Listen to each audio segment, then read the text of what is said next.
انسان کی زندگی میں جو خوش فہمیاں ہوتی ہیں وہ بعض اوقات انسان کا بہت ہی زیادہ نقصان کرتی ہیں۔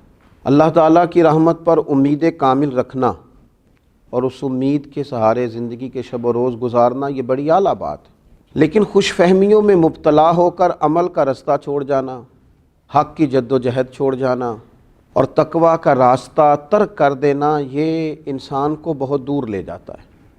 یقیناً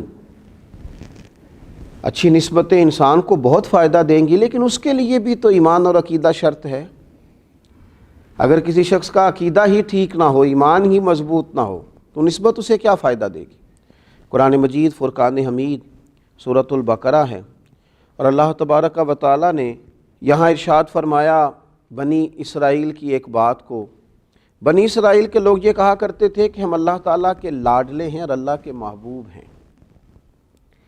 یہودی یہ کہتے تھے ہمیں تھوڑے دن عذاب ہوگا، اور بعض تو یہ کہتے تھے کہ وہ جتنے دن ہم نے بچڑے کی پوجا کی ہے اتنے دن ہمیں سزا ہوگی۔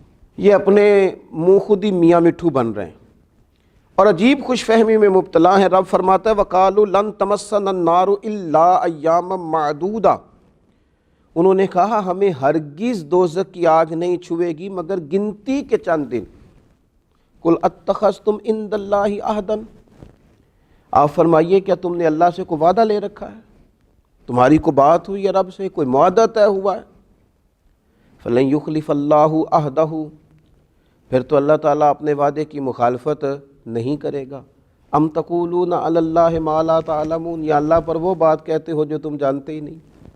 اگر تو تمہارا کوئی معاہدہ ہوا ہے، کوئی دستاویزات تمہارے پاس ہے، جب تو تم اتنی بڑی بات کرو کہ گنتی کے چند دن ہمیں آگ چھوئے گی، اور اگر ایسا نہیں ہے تو پھر تم اللہ پر وہ بات کہتے ہو جس کا تمہیں علم نہیں۔ بلا من کسب سیئۃ واحاطت بہ خطیئتہ، ہاں قانون تو یہ ہے، ہاں جس نے جان بوجھ کر برائی کی اور پھر اس کی برائی نے اسے گھیر لیا، چھا گئی اس کے گرد اس کی وہ برائی، فاولئک اصحاب النار، یہ لوگ دوزخی ہیں، جہنمی ہیں یہ لوگ، ہم فیہا خالدون، اور دوزخ میں ہمیشہ رہیں گے۔ اگر برائیاں کریں اور برائیاں چھا جائیں، اتنی چھا جائیں کہ انہیں چھوڑے نہ، مرتے دم تک قائم رہیں، تائب نہ ہوں، تو یہ لوگ دوزخی ہیں۔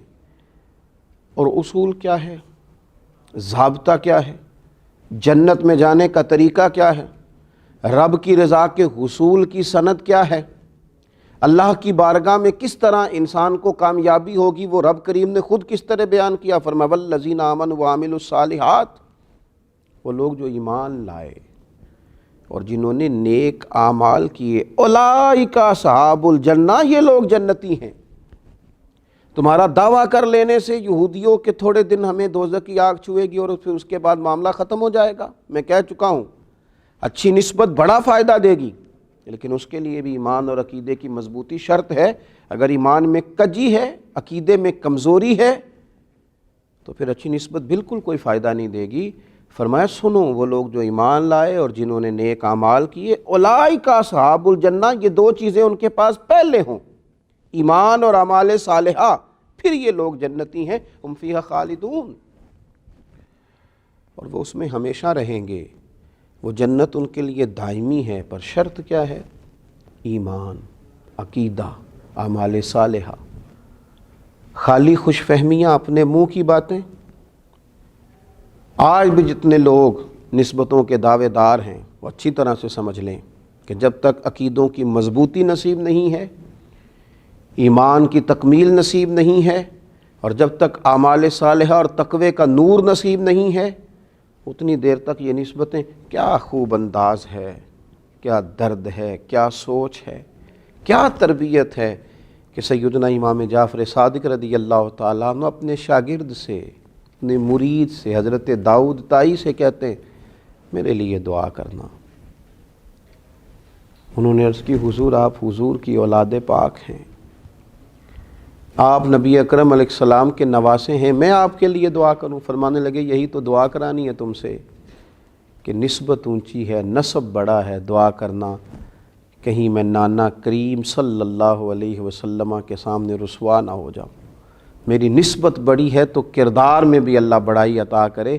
اگرچہ یہ امام جعفر صادق کی عاجزی ہے، لیکن یہ ہے کہ انہوں نے تعلیم امت کے لیے، اپنے سے محبت کرنے والوں کے لیے راہ کتنی خوبصورت چن کے دی ہے، کتنا خوبصورت رستہ اختیار کیا ہے۔ زندگی میں خوش فہمیوں سے بچیے۔